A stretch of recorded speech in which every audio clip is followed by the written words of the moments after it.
What's going on, everybody? My name is Dan Keller. I'm here in Wilmington, North Carolina. This video is to kind of give you a little synopsis, a little theory on what's going on with America right now.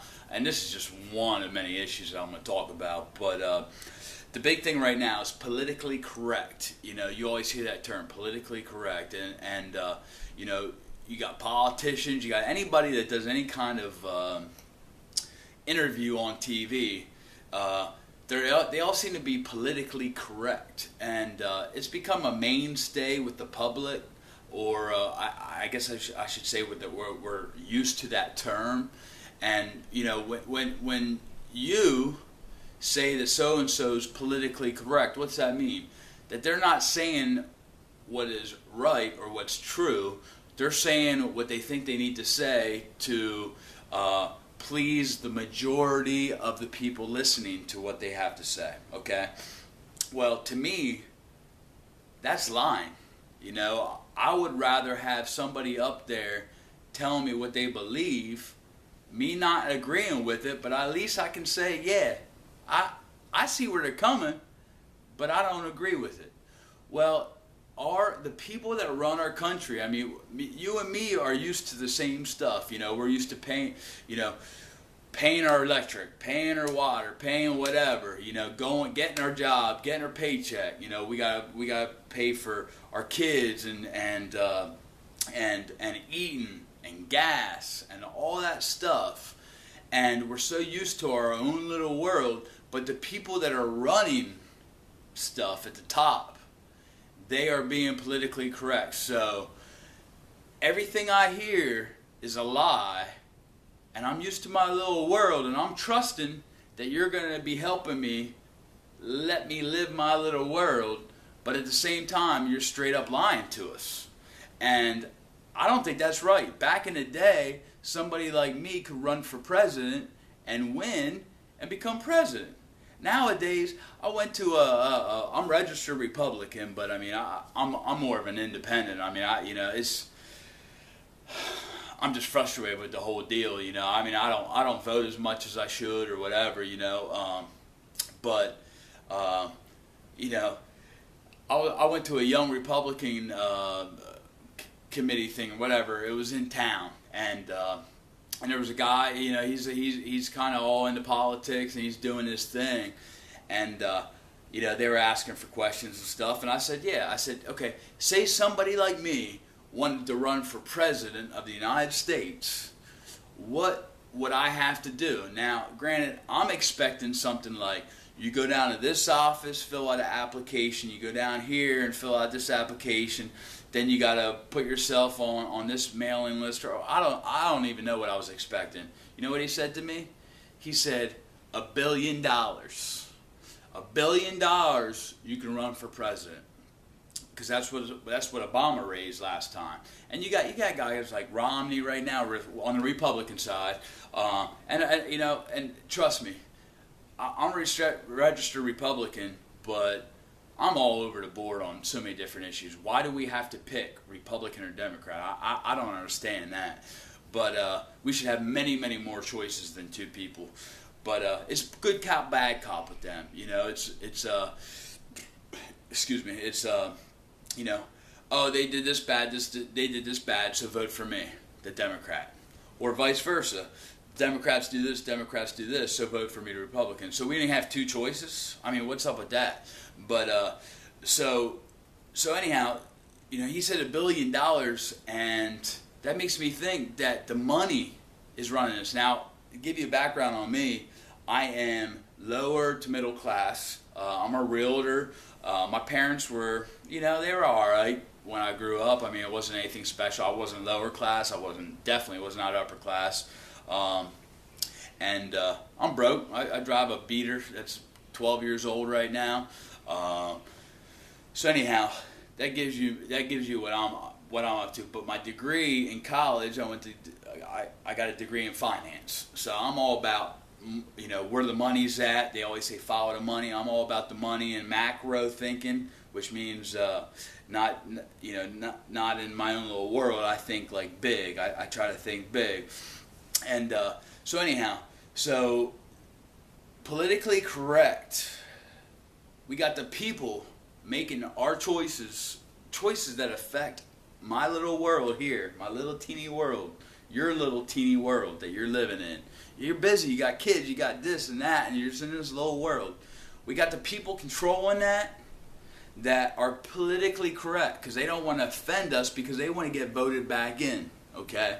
So my thinking is we need to get, okay, let's say Penn State. I don't know if anybody's familiar with Penn State with the whole Sandusky thing that the guy, was abusing or raping, little boys and stuff.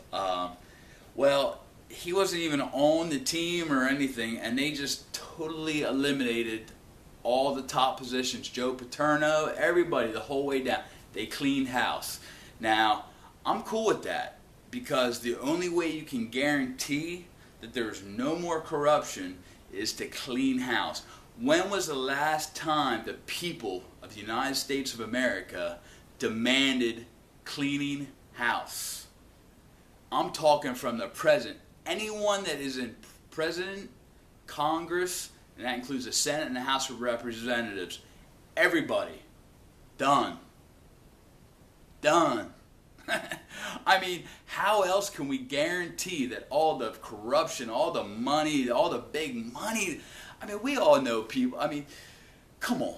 Anyone that has ever seen a politician or heard of them or knew them personally or whatever, generally, we get that that we assume that they are just so much bigger, better than us because we see what they do to us. And that doesn't even sound right. I didn't really make sense on that, but they're bigger than us. I mean, that's just the way it is. If you see federal agents rolling up on your neighborhood, you're scared. You're scared. You know why? Because we know they have so much power. You know where that power comes from? Us, the middle class, anyone that works. Because the government, literally, we always hear about the government spending money, and a lot of people aren't going to understand this, but the government does not produce anything. You either produce something or you consume it, or a combination of both. There is nobody that can just make money out of nowhere except for our federal government, because they can print money.